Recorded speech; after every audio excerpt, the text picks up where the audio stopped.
today I asked for adult cursive hair. Not baby hair, adult cursive. So this is my outfit, cute. It's a little bit big in the back because, you know, I got a gap, so I had to wear a jacket. But sponge pockets, really cute, Fashion Nova.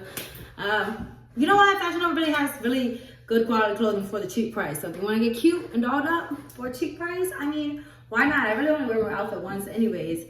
So I got a lot of requests saying, hey Mimi, we missed the late night bathroom conversations or just bathroom combos. So today we are back again. Hey everyone. I finally am moved. As you can see, this is not the same bathroom. I feel, how can you say, relieved, at peace. Moving is a lot, moving costs a lot. It's a lot to move and it's a lot of memories to leave behind. But I can say there are no ghosts here. The boogeyman is not here. And that house was just so toxic. And today we are going to have a conversation about toxic. What is the definition of toxic? What does it mean? That word is getting thrown out a lot in our time. People always say, oh, that's a toxic relationship, or that's toxic. Well, what is the definition of toxic? Let's talk about that. But this house is just amazing. It's small, smaller, but it's the perfect size. It's not small, it's actually big to compare to a lot of people's houses still. But it's just enough room for me and the kids. I'm taking a mental break. So anybody who's looking for me to do nails, I will be back doing nails probably in a month. I'm just, I decided to take a little mental break away from work and focus on my home, focus on my kids, and what I want to do with my career, what I want to do with me, lovely Mimi, or Miha, Mimi, Miha, lovely, or whatever it is that you want to call me, or want to go by. But I decided to just take a little time off and just, regroup, think about everything that I have been through and how I'm going to move forward and the steps that I need to move forward. Actually, because leaving out of something so toxic, I wanted to take time off and to just really focus on the kids, especially because as much as I'm going through all this hurt, and I know y'all didn't see me cry, and y'all didn't see me cry, y'all didn't see me upset, y'all didn't see me want to fight, and y'all didn't see me been hurt. And not only, am I going through it, but the kids are going through it too. And I just needed to take time off and just focus on them. And, transitioning is a big deal, moving away. All they knew was a family. They both grew up, with both parents. Especially Javon, he was still raised by my ex. And since he was 1.5, 2, so all my kids knew was a family. So I had to realize, not only am I going through it, but my kids are going through a lot of things too. They're going through everything I'm going through, and they don't have different ways to, express themselves. So take time out, they like the school, just focusing on giving the attention that they need and kind of let them understand what's going on and everything's gonna be okay. I think my kids are holding up really good to the fact, I think if our lifestyle changed, if I couldn't afford to pay for the home, or I was homeless, or they didn't get the things they want, as in clothes, shoes, toys, or got to eat and go out and go play and go to different events and go do stuff that they want to do, I feel like if all that changed, they see me struggling and they see things going really bad, it would affect them more. But the fact that I still held my composure, kept the bills paid, kept the business running, keeping the kids, giving them everything that they need, and nothing changed. The lifestyle didn't change, the schedule still didn't change. So the fact that all those components were still together, it didn't really hurt them as bad. But I know that they are sad, and it's different. It's a big different change. It's picking up and losing what you're used to and moving out. But I can honestly say that they are still doing good. They're still doing very good. They're happy. They're in school. They're excited. They love the new home. Just that the boogeyman is not here. And it's just a peace. And even Javon yesterday, he was like, I think where we're living now is lucky. And I was like, it sure is lucky. It sure is lucky. He's like, Juice isn't crying. She got her hair done. Like, I did her hair yesterday. She didn't cry. So Javon's eating a lot, you know, like they're happy. They're in a happy state. And that's all that matters to me. And then taking the time off, you know, just do house mom things and, you know, get myself set up and see where I want to be. You know, I've been through a lot. I've been through a lot, and I do get a lot of, you know, notes and messages from you guys that even if you think I'm not reading it, I may have read it. I just can't answer and reply to everybody. But thank you guys so much for the support of everything that I've been through. And I know I have a lot of women that reach out and ask like, yo, Mimi, how the fuck do you do it? Like how I would have broke, I would have crashed, or I would have crumbled, and how are you still moving forward? The answer is you don't have a choice. When you are a mother or you're a parent, you don't have a choice. I don't have a choice but to keep going. If I crumble, if I, you know, get into a deep depression, or if I lose myself and all that, what are my kids going to do? You know, when you become a parent, is not just, you don't live for yourself anymore. You know, you live for them. You know, you live for their future and how, you know, what they're gonna do. So it's like a domino. Your decisions, what you're gonna do is gonna reflect, and it's gonna hit. And you know, my biggest fear has always been struggling, never having a fear of not wanting to struggle and doing good. So I didn't have a choice. I had to continue. You know, I took little breaks here and there because it was a lot going on, and it was a lot of toxicity. And we're gonna get back to, I'm gonna get on that topic. It's a lot of toxic stuff. But I don't think you realize what toxic means until you leave out of a toxic situation. Then you'll realize, damn, that shit was toxic. Or you don't realize how bad somebody treated you until you tell the story out loud to another person. And then you're like, damn, I went through all of that. I put up with all of that. So toxic is when it's unhealthy. Toxic means unhealthy. Toxic means unhappy. And toxic means it's not the correct way. There's not a right and wrong or correct way. Some things happen. Some people love toxic. Some people can deal with it. And I also learned that not everybody is going to change, okay? There's a percentage of people that will change. There's things that hit and happens, you know, big things that hit and happens in people's lives and cause, you know, allows them to change for the better. And then there's people that are never going to change. And you have to learn that those toxic traits will never change. And it's just your choice if you put up with it or not. Because I've seen older people where they're stuck in the ways. They're still doing the same things that they did 20 years ago. And they're not going to change. They're stuck in the ways. And there's not much you can do about it. But toxic means when you stay with somebody or you stay in a situation and you know that the situation is not going to change. You are aware that person is not going to treat you better, or you're aware the lifestyle isn't going to change, but you still don't leave, or you still don't try to make that toxic.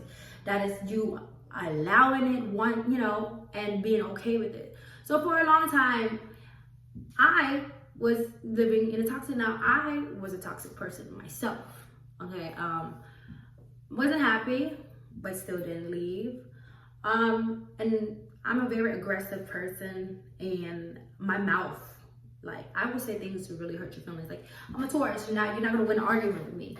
And I'll hit below the belt. Now, you know, I take actions. You know, I take accountability for my actions, and I'm well aware that I should have left a long time ago. And just like a lot of you women out here, like, how do I leave? How do I go?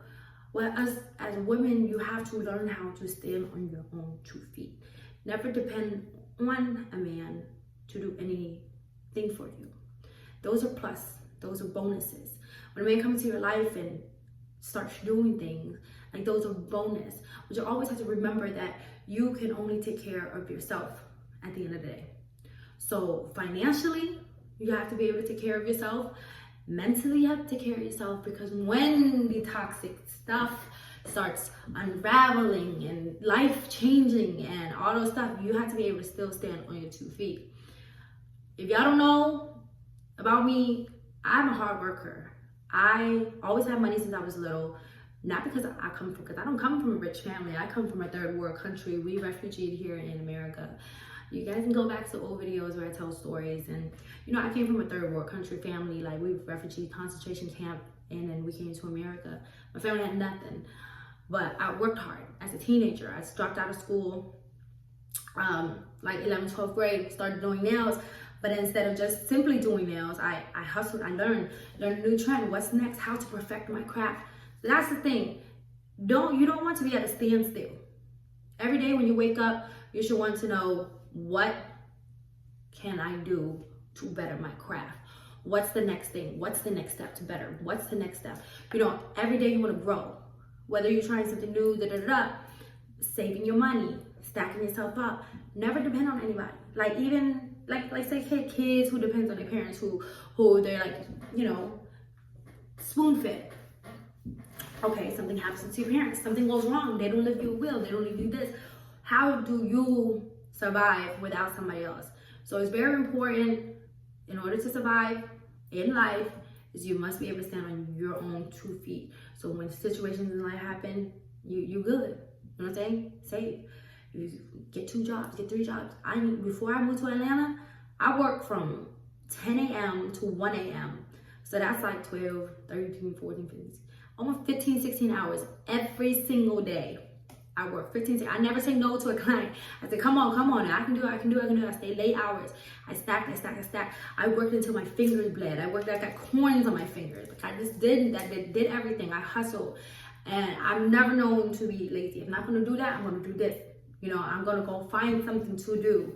But it's just how much hour. If you have only one job, get 2 jobs. 2 jobs not enough, pick up a 3rd job. 3rd job not enough, stop spending on this. Start saving, start eating in the house, or stop buying this, knocking out unnecessary stuff. You know, it's about sacrifices, okay? So that's how I'm surviving, okay?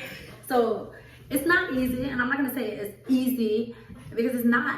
I still cry. There's still days where I get sad, and I think about everything I've been through, and I think about, you know, what makes me sad is like, dang, I wasted all this time. But it wasn't waste. I have memories, but I feel so much better that I'm gone. Because it's like, what if I stayed another 10 years? Okay, it was 10 years, but what if I stayed another 10 years? What would happen then? It's been toxic for a long time. But because I never left, I can't blame it on the other person too. You know, I played a part in it. And my part is, when you fall out of love, but you're still forcing yourself to be there, that's very toxic, because now you're just dealing with the person. You know, you want to leave. I see a lot of women open up their mouth, you know, especially when we're mad. Those things that we say is really what we mean deep down. It bothers us somehow, some way. That's why we hold on to it, and we exchange words. Words are very toxic, and if you continue that, you say you want to leave and you don't leave, you know, you are to blame, because you are aware of it, because you stayed, but then you say you can't leave because you can't stand on your own and you don't know what to do. That's still your fault. It's still your fault. At the end of the day, you know, it's life. But what are you gonna do? What are you gonna do to get out of it? You know what I'm saying? And it means work. I'm sorry to say, money don't run the world, but money has a lot to do with surviving in life. Without money, you can't eat, you can't pay bills, you can't take your kids, you can't have the finer things in life, you can't survive. So how do you get money? Work hard, come up with new things, bright ideas every single day. Wake up with goals, with ambition, putting in the extra work, extra hours. What can I do to get a raise? What can I do to get another job? Or if that's not it, how can, there's so many different ways to make money. So don't ever tell me you can't get money some way, somehow. Like, go make a cake, go make little small goodie bags. Cut up fruit, go sell it. Go sell it like at salons. I am a full-blown supporter of anybody who comes in and sells stuff. Whether they selling plates, they selling incense, they selling freaking bean pies, they selling stolen clothes. Like I am a full-blown supporter. You gotta get money by all means, and just do it. I don't knock nobody hustle, but I'd rather a person trying something that may not work all the way rather than a lazy person who don't try nothing at all. Okay, but remember, we have to hold accountability of our own actions and cannot continue to blame everybody else. It's very important to remember that. Okay, so I play a big part. Toxic, the way we talk to each other, the way we jump to conclusions without knowing. Okay, communication is very important. Have you ever heard of hurt people? Hurt people. The definition of hurt people.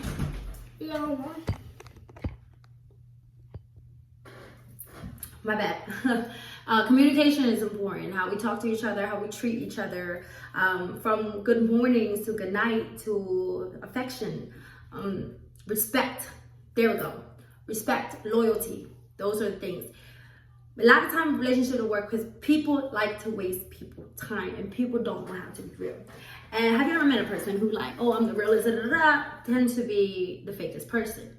What I'm saying is, what would make the world so much easier is if people would just be honest 100%. Like, hey, I'm not just dating you, I'm dating this person too, or I'm going to do this. Or if you're not ready for a relationship, don't jump into a relationship, because nobody likes to get cheated on, nobody likes to get hurt, be lied to. Those things are painful. So it's a commitment. Like, if you're going to do something, just be real about it. Like, why be with the person and drag them through it? Because then y'all end up getting in fights, and then fights and catching cheating and then this and that and arguments.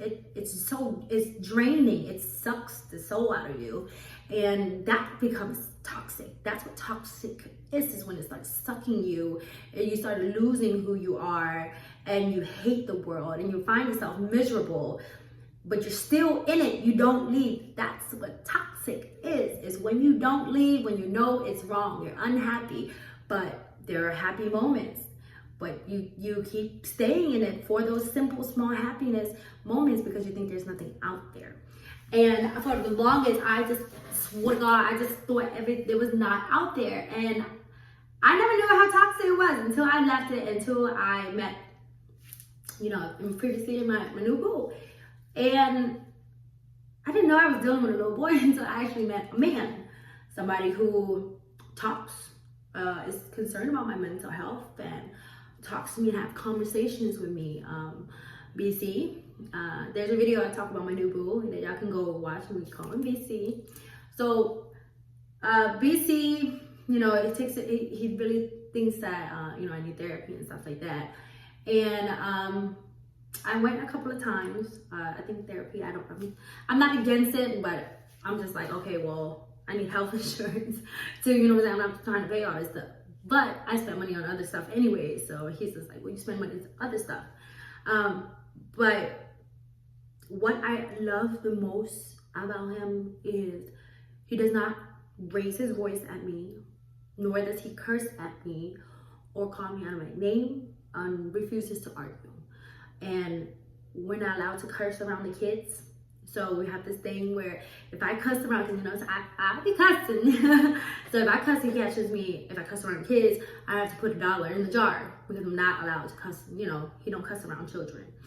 And I just thank God that, God really sent me somebody, untoxic. I didn't realize how untoxic it's possible.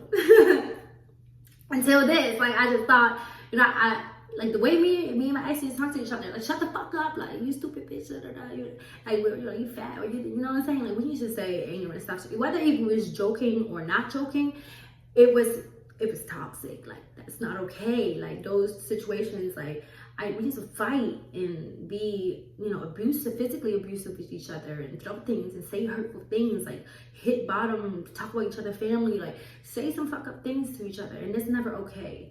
And what I learned from BC is it doesn't matter how mad you are, you shouldn't say those things to a person.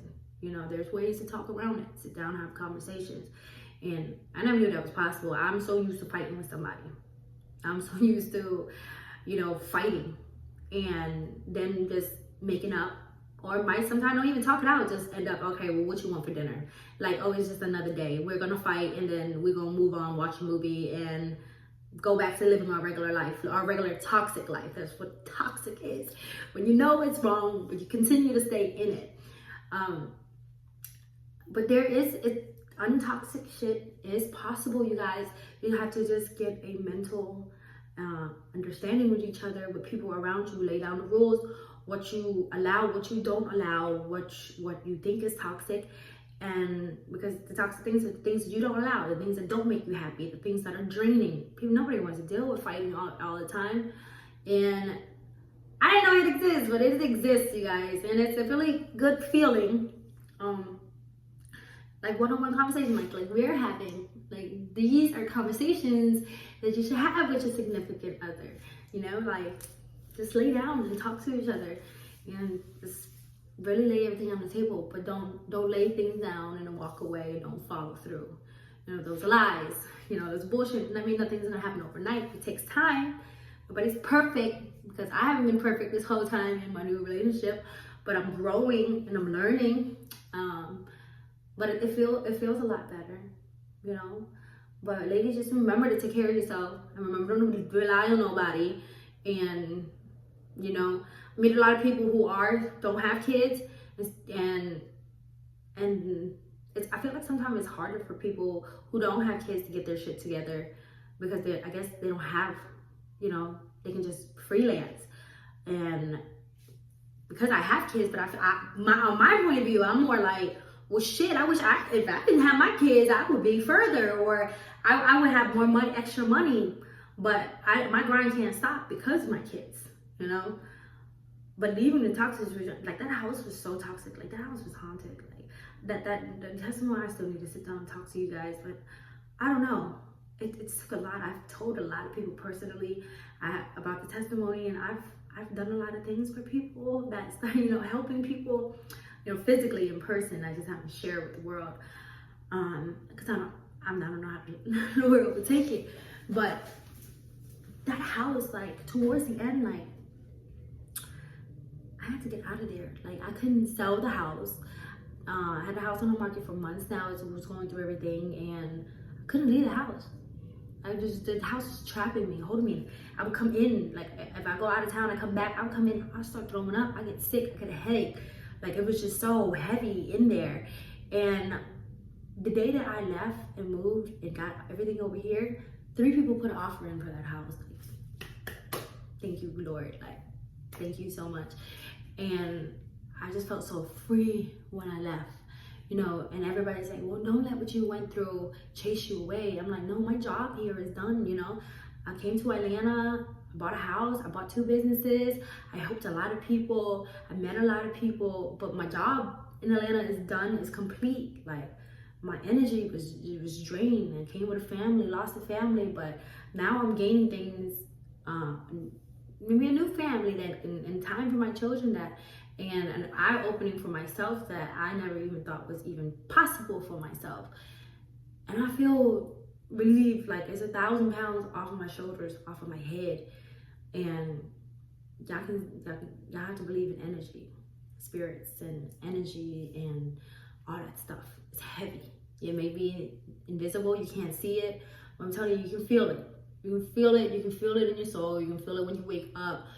You can feel this when you're not happy. You can feel when that toxic, you can feel it. Like, it's not okay. And we gotta stop making excuses for ourselves and making things okay. And just know, if I'm fighting something publicly, you guys are fighting something personal, more private, you know, just know it's possible. It's possible to get out of toxicity, and it's possible to find things that are not toxic. But we have to first take care of ourselves and hold ourselves accountable for our own toxic traits and the things that we do as a person. So when I talk to you guys, I'm talking to y'all through my phone, but it's also through a mirror where I'm looking at myself. So I'm well aware. I'm well aware of my hair. I'm well aware of how I talk. I'm well aware of my tattoos. I'm well aware of these fake boobs and butt. And I'm well aware of what kind of person I am. And all those are physical things. But I'm well aware of my soul. It's really important. I'm well aware of my spirit and my soul, what kind of person I am, how I live, how I treat people. My number one rule is be nice to people. I am a very kind person. Because you don't know what people are going through. I don't like mean people. I don't like people who take advantage of the people. I care about people a lot. And, sometimes, that was one of my downfalls. But I'm not going to allow what happened to change me and my spirit as a giving person. I'm just being smarter about it now. I'm not giving my energy to everybody. I'm taking myself a little break. I really don't talk to nobody like that right now. I'm just taking a mental break, focusing on my kids, and just healing. It's a healing process, and I can only imagine where it's gonna go, because that was the hardest part. Like, I never thought it was gonna be over, because I dealt with a lot of stuff where I just still took them back. So I know that there's a lot of women out there, y'all deal with a whole lot of stuff. Like, well, I already dealt with all this. What am I just gonna give it up? Yeah, if it's toxic, give that shit the fuck up, because guess what? If it ain't get better the first, second, third time you forgave them, or the fifth, sixth, seventh, eighth time you forgive them, it's just gonna get worse. It's gonna get worse. But how you can leave? The number one answer: how can you leave? Grind self. Never rely on nobody. It's easier said than done. Well, you don't know unless you try. But I am happy, and just remember to stay prayed up, to stay focused. Don't speak negative into existence. Okay, that's important. When you talk bad about yourself, or you're like, I'm just a fat dummy, or I'm just a worthless, I can't finish it. Don't say those things about yourself, because your spirit doesn't know the difference. The more you say bad things about yourself, your mind, your spirit, it will start believing in it. Okay, so you need to manifest, meaning speak positive into the universe. I'm going to get this job. I'm going to do better this. I'm going to perfect my nail craft. I'm going to perfect my hair craft. I'm going to perfect how I do makeup. This year, I'm going to make this much. This year, you speak those things into existence, and they will come into existence. You stay prayed up, because protect yourself, because there's evil amongst us, and that it's evil in people, and it's going to try to bring you down. I know that firsthand, firsthand. People are going to try to tear you down, no matter what good deeds you are or how close the relationship was. Well, my thing right now is, my children. How have I talked to him? No. He shared some things with me when he was locked up that I was very, very disgusted.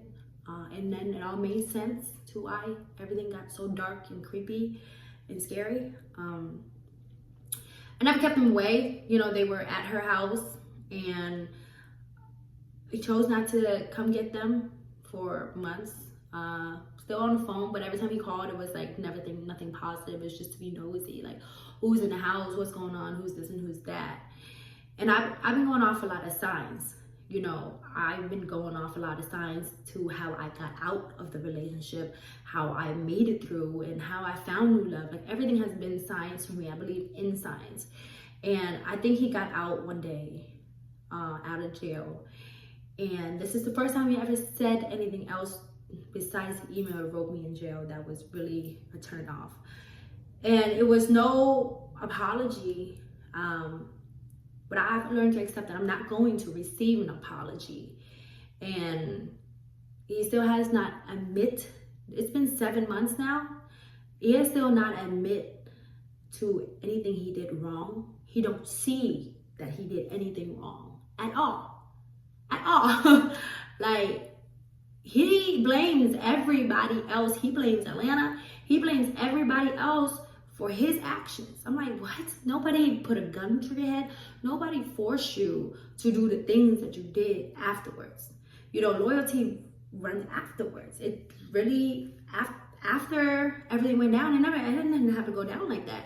But it proves to me what kind of person you are. And I mean, I always had an idea, but I wanted to blindside it because I didn't want to give up, or I didn't know how to leave. And I chose to be in the toxic stuff. But right now, you know, you don't even see what you did wrong. How much you hurt me, how much you hurt the children, and how much you didn't care. So there was a day. So he had the kids' number for a long time. He still had their phone. He was still contacting. Then got locked up. Got out, and he wrote me some crazy shit. It was like, clearly you want my attention. How dare you talk about my family and I'm talking about like coming at me, attacking me, telling me what I should do with my career, the people around. We're concerned about the people that are around me.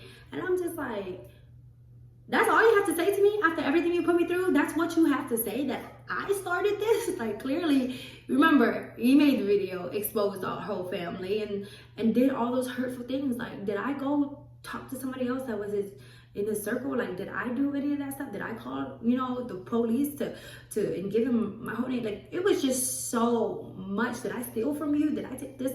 You know, like, it was so much stuff that he did, but didn't own up to any of it. Still don't own up to any of it. And so what was crazy was he got out, and I wanted kids to have a fresh start, you know, and change their numbers. Okay. I was going back and forth with myself because I'm just like, so much stuff going on. And the things he's telling the kids when he's talking to them, because I would listen, you know, through the door. It was just, you're only asking them about what's going on. You're not even concerned about how they're doing. Like, you're only asking to be nosy to see who's in the house or what am I doing. So it was just like, they don't need this right now. You haven't came to see them. You haven't made an attempt to see them. Any of that. Haven't contributed anything, you know. And when you called the police on me and gave them my real name, that was more like, that was a deal breaker. Like, okay, if I go to jail, who the fuck gonna take care of the kids? See, I'm getting angry. See, that's toxic. See, because I'm getting angry thinking and talking about it. That's not healthy for me. So, like, I just know that whole situation was toxic. And so, my thing is, so this was a sign, okay? My kids, they both always have their phone. So the day that he wrote me that message, I was like, oh, it's how dare you, attacking me, clearly you want my attention, all this stuff. And I was just like, yo, I can't believe you, my ears just started ringing. Oh, I need to get off this topic. But I was like, I can't believe you don't admit or see anything. So he said, well, let me talk to the kids. After what you just said to me, I was like, you know, the kids' numbers was always available, but I had changed it. And this one day that he finally reached out and tried to reach out for the kids, after it's been months of no contact, now he want to talk to the kids. That same exact day, Javon's phone fell in some water, and her phone, Juice's phone, got lost in the grocery store on the same day. Never happens. They always have their phone. But the day that one day that he reached out and still don't see anything he did wrong and talked to me all crazy after he put me through everything, both of their phone didn't work. Like, one got lost, one got water damage. And I was like, oh shit, this is a sign. Like, you're not ready to speak to them. Okay. So months go by, no more contact, like not reaching out. Like, Thanksgiving go by, Christmas go by, hear nothing. No, what hurts me the most? But what did I expect? Like, nobody from the family contacted, no aunts, no uncles, nobody. Nobody reached out to say, hey, are you okay? Or hey, is the kids okay? Nobody cared about us. It's just me and them, and my job is to protect them. And months go by, Christmas by, Thanksgiving by, nobody reached out. Finally reached out on the day that we're moving. And wrote Connie and was like, you know, man, some fake manipulating stuff. Like, man, I blame it all on Atlanta. Still do not see anything you did wrong. I'm not looking for an apology, but we can co-parent. That was my plan. But if you can't own up to your actions, how can we move forward? If he can't own up to his actions. He does not, in his fucking mental mind, he does not think he did anything wrong. So anyways, he could tell her, where's the kids? First off, you haven't tried to reach out for 7 months. Not to me, I still have the same phone number, not to me, and then what really had me blocking is because my son still has access to, my son has access to their page, the kids page, and Javon is writing him, commenting on his clothing line. It's like, hey, I want one, and sending DMs. He don't reply to the kids. You ain't replying to the kids. You ain't sliding in the DM. You have opportunities to contact them. You have a way to contact them through Instagram, but you're ignoring their DMs. You're ignoring their comments. So, and one of his followers thought that Javon was me. Somehow, you a troll. How miserable are you? Your husband left you. You're getting evicted. Like, what the fuck are you talking about? So that pissed me off. I was like, you know what, Jay, I'm gonna have to block you because people is thinking it's me, and I'm going to block you because you're writing him and he's not even answering you. He's not replying to you. He's not replying to your DM. Once I blocked him, the day that we moved, that's when he contacted Connie and told me, I want to talk to kids. I'm sorry, you guys. I don't keep my children away from their father. Javon's dad has been in his life, and no matter where we move, he's not on child support. He is allowed to talk to his son. Even when we moved to Atlanta, I put money out and I fly Javon back every vacation he gets to see his father. I'm not a petty baby mama, not at all. I fought for Remy's son, and I always try to reach out to his baby mama, made sure it was important. Even though we went through hell with her, I never wanted to be that baby mother. I wasn't going to be like that with Rem. But the fact that you don't even answer them, they're not toys, okay? They're about to start a new school. They're moving. You're not about to talk to them right now after you haven't talked to them in months and you still don't see anything that you've done. You're not about to fuck up their train of thought, their mind, and their spirit when they're about to start a new school, a new home. They're not ready for that. They haven't heard from you in months. It's not okay for you to come in and out whenever you please, whenever it's convenient for you, or whenever it's beneficial for you. That's not fair for the kids. So I don't want it to be like this right now, and I pray, and I hope you guys pray for me, that things will get better and things can be co-parent, because they have a relationship that's still just his father, and no, he's not on child support. I don't want nothing. I don't want the money he stole. I don't want none of that. But right now, you're not ready. He's not ready. He doesn't own up to anything that he did, and he's aggressive. Again, now he's aggressive to Connie, who was trying to actually be the only person who's trying to help him in this situation. But the kids are not toys, and you can't just come in and out whenever it's convenient for you. And I do pray that maybe in a few months or a year or whenever he gets his life together, find a steady living, find a steady job, start to own up to what happened in the situation.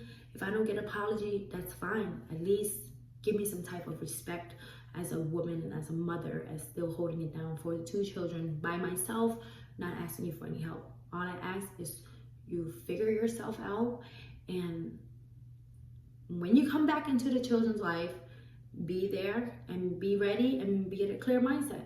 But right now, no, it's not okay. You weren't there for Thanksgiving, you weren't there for Christmas. You wait till the day we move to fuck up their mind. No, it's too hurtful for them. It's too much. So pray for me. So if you guys don't agree with what I'm doing, go ahead, comment below. We can have a conversation about this. But I'm free from toxic. I needed to get that out there, didn't I? I wasn't going to tell y'all all that, but every time I make one of these videos, things just come crumbling out. And there y'all have it. So if y'all wondering if he's using that sob story on his page, talking about one day, hopefully I get to talk to the kids, or one day, you had months to talk to them. You chose not to talk to them. You were running around the streets with her, traveling, stealing money from the business.